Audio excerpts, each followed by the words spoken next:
Denise e hoje a gente vai falar sobre a importância da luz na pintura. Muitas vezes a gente até mesmo esquece que tem a luz na pintura e que quando a gente está pintando, a gente também está pintando a luz. Mas se a gente parar para pensar, se não tivesse nenhuma luz, o que a gente teria seria um quadro preto, porque estaria tudo escuro. Outra coisa que a luz faz também é a sombra.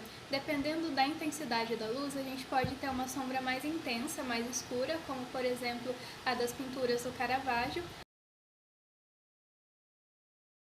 ou a gente também pode ter uma sombra mais clara e mais fraca. Outra coisa que a luz influencia é na cor, como por exemplo durante o pôr do sol, que a luz fica mais alaranjada. Ou nos dias nublados, que o céu fica escuro e a luz mais fraca e parece que está tudo cinza.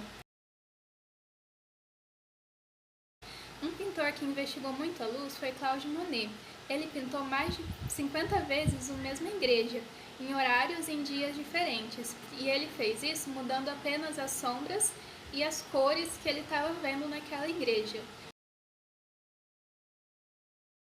Outro pintor contemporâneo também fez isso, fazendo vários trabalhos com a mesma árvore.